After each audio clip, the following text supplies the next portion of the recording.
Okay, well, thank God I'm done with all the personal bullshit and I can go back to someplace I'm far more comfortable. Just talking about shit rather than talking about myself. Much better. Anyways, welcome back to Godless Recovery. My name's Aaron, and yeah, I'm still an alcoholic.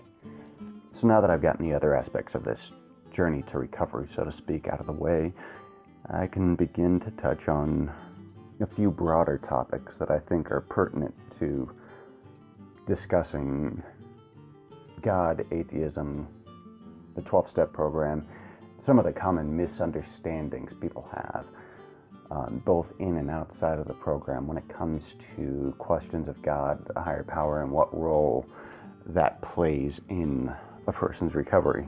So I'll begin with the simple things. First off, what do I mean by atheist? And of course, this should be pretty remedial to people that are familiar with the concept. Atheism, generally speaking, is not an assertion that God does not exist. It is a lack of belief in any particular God. To truly say that you know God exists, I think, is arrogance, just as much as saying that you know that God does not exist can be arrogant as well.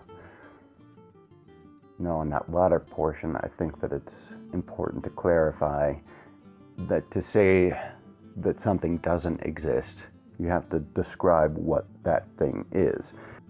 When it comes to my personal beliefs, I call myself an atheist because when it comes to theism, God is overall described as omnipotent, omniscient, omnibenevolent, omnipresent, and personal.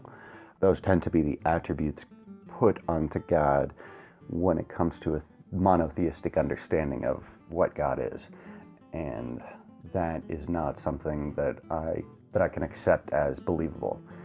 There are many reasons to be able to make that assertion. Anything from theodicy to basic contradictions of logic, like can God make a rock so heavy that he can't lift it, etc. In other words, I have not heard an argument for the existence of a theistic God that I found to be compelling or believable.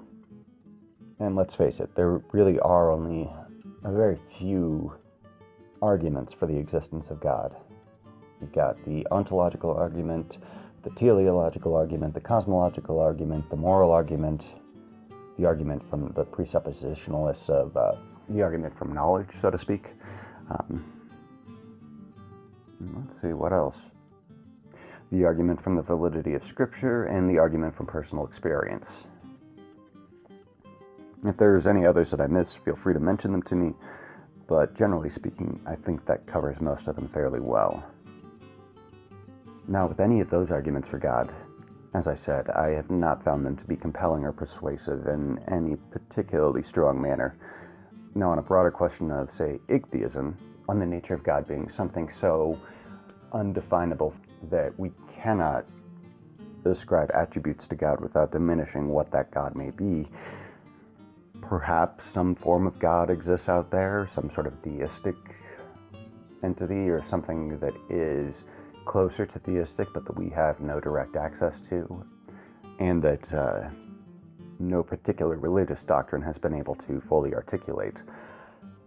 With a God like that, I would consider myself far more agnostic than with the traditional representations of God that I've heard described to me.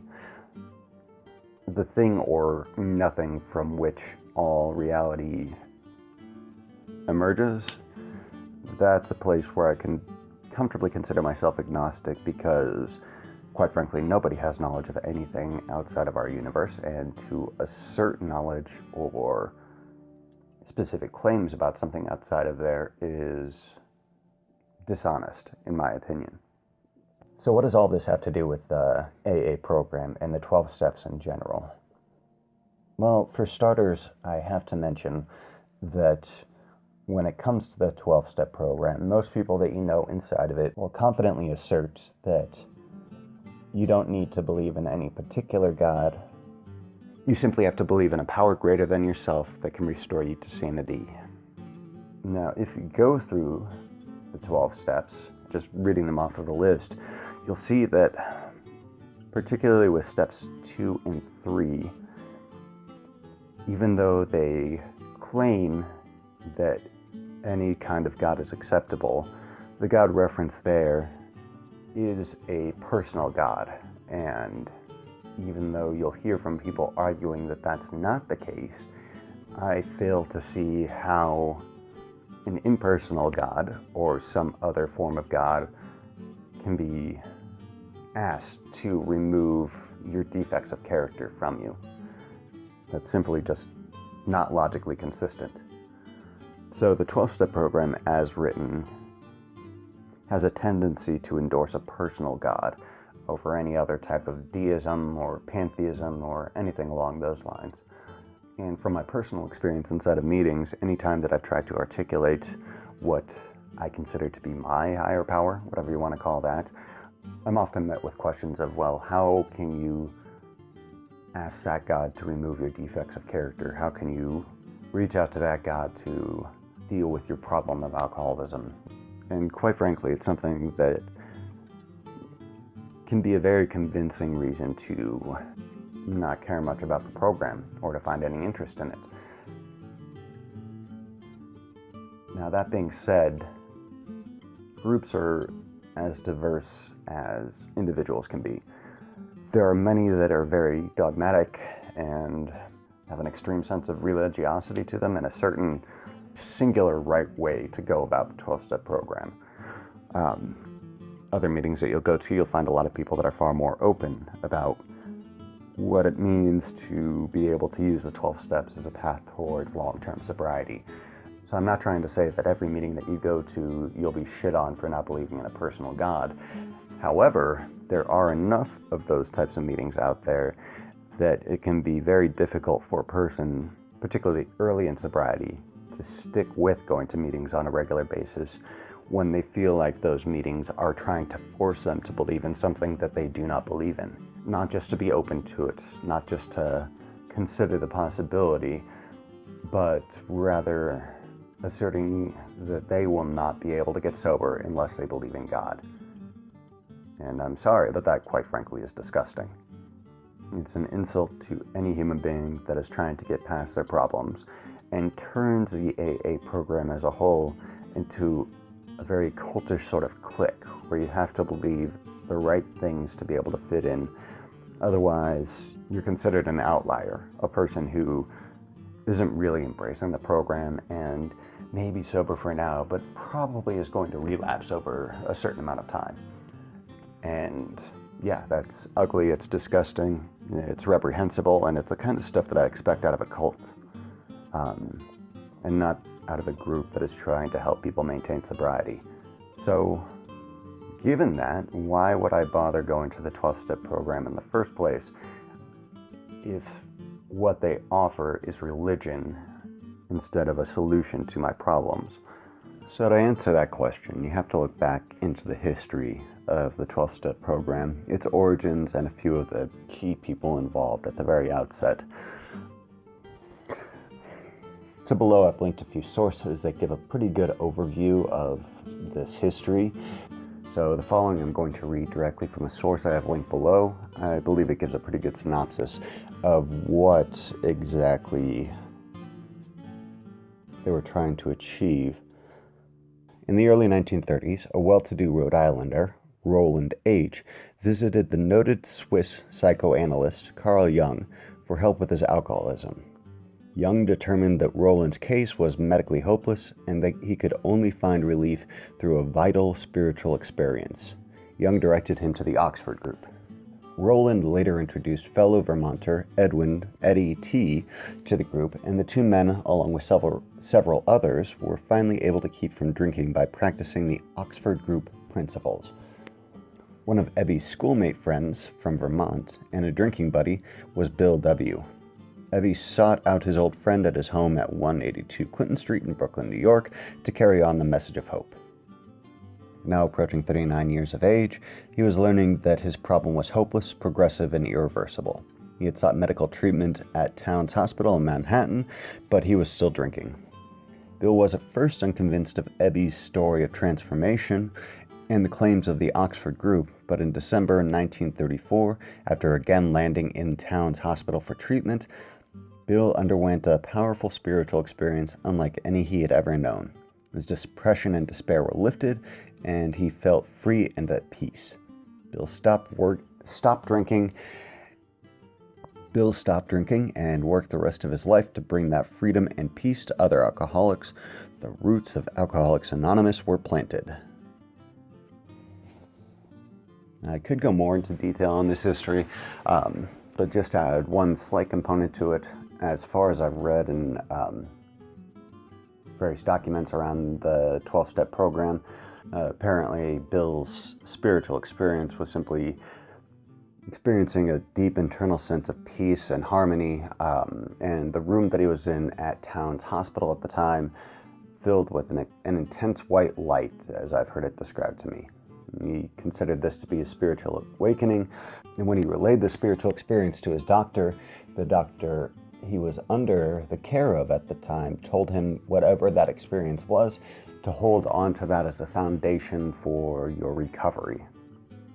So as you can see, based on that, what they're talking about with regards to a spiritual experience or a spiritual awakening is something that's much more to Jungian archetypes and that form of thinking about the world around you than it is with any particular religious source. So this was a kind of profound spiritual experience that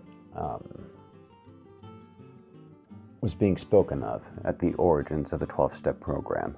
Additionally, the Oxford group, which is where the 12-step program derived from, although non-denominational, was definitely a very Christian organization and had a very traditionally theistic view of what God is supposed to be. So to add a little bit to this history, I think that it's important to look at the Oxford group because it played such a central role to the beginning of the 12-step program. The following information is from Wikipedia, and based on my own understanding of it, the information contained in here is fairly accurate. The Oxford Group was a Christian organization founded by the American Christian missionary Frank Buchman. We'll just call him Frank. There we go. Frank believed that the root of all problems were the personal problems of fear and selfishness. Further, Frank believed that the solution to living with fear and selfishness were to surrender one's life over to God's plan. Sound familiar? Frank was an American Lutheran minister of Swiss descent who in 1908 had a conversion experience in a chapel in Keswick, England, where he attended a decisive sermon in the course of a 1908 Keswick convention. As a result of the experience, he would, in 1921, found a movement called a First Century Christian Fellowship. By 1931, the fellowship had become known as the Oxford Group. The Oxford Group enjoyed wide popularity and success, particularly in the 1930s. And here, of course, the co-founders of Alcoholics Anonymous met through the Oxford Group and codified several of its tenets into AA, the first 12-step program. So I could go into further detail inside of here, but as you can see, a lot of the general ideology of spiritual awakening and pulling oneself away from fear and selfishness, self-will run rampant, as it's often put in the 12-step program, and surrendering one's life over to God's plan, in other words, a power greater than themselves that can restore a person to sanity. You can start to see the origins of this in the language, the terminology, the general lingo of the 12-step program, and a lot of that continues to this day. I guarantee if you go into a 12-step meeting, you'll hear about self-will run wild, you'll hear about let go and let God, you'll hear a lot about these sorts of things where a person is surrendering to, as it's described here, God's plan, and they simply took out any specific definition of what that God was supposed to be. However, in doing so, they were never able to extract a personal God out of that. It's always had that personal God component to the 12-step program in the way that it's articulated in the Big Book. That obdurance, just generally, its inability to change quickly or flexibly, makes it so that a lot of those ideas hold over to this day. And I think that although that can be helpful for many people in terms of being able to find a specific path, a specific set of rules, and a specific journey that you need to go through to be able to achieve and maintain sobriety, it confines itself to a definition of God that it asserts is both necessary and, although broad, is still specific to a certain kind of theistic ideology. So once I started developing the actual 12-step program in the early 40s all the way up until the first meetings, so as the program began to develop from roughly 1935 onwards, the actual 12 steps became more and more concrete, a bit more specified, and eventually the big book of Alcoholics Anonymous was finally put together. We'll be going into some excerpts of that because it's obviously a fundamental aspect of the 12-step program, but I feel like it's important to recognize that much of the core material and information inside of the 12-step program came from a worldview that's based in the era in which it was created. In other words, an era of from the mid-30s to the mid-40s. And a lot of the language inside of there, particularly regarding atheism, agnosticism, and other matters regarding spirituality, are very reminiscent of that time.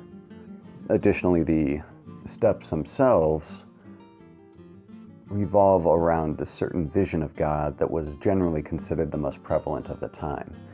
Now, I will mention that the initial group from which the 12 steps and the original big book derived from had an atheist member. I'm not sure if that's what he called himself by the end of it, if it was atheist or agnostic. But in either case, he was very adamant about making sure that they specified that God was inspecific, that it was a power greater than yourself rather than any particular deity. However, even though it wasn't specified and explained to be God of any particular monotheistic religion, the higher power that they talk about in the 12-step program is still a personal God. It's easy to understand why God is still such a central part of the book and the program as a whole, but that whatever that spiritual awakening is for any given individual is an internal process. So that's a fairly broad synopsis of what spiritual awakening and a power greater than yourself, in essence, are meant to be inside of the 12-step program from a historical sense. The program has worked very effectively for many, many people over the years. There's a basic truth to a God claim, if you will. There either is a God or there isn't a God. What that God is a very separate and far more nuanced question. However, whether or not God exists, people are still having a very profound experience that changes their fundamental outlook on life and their ability to keep themselves from drinking. So in essence, whether or not the God itself is there, the result of the process can often bring people to a place where they no longer struggle with the addiction in the same way that they did before they were able to achieve and maintain sobriety. Therefore, the question is, how does one have this kind of an awakening if there's not a role of God inside of the 12-step program? And how is it that the 12-step program can still help an individual even if they don't buy into what's considered one of the core tenets of the Big Book and the AA program as a whole? And that's where I'll begin on the next video. So I appreciate you guys listening. If you liked it, feel free to like and subscribe, and I'll see you all in the next video.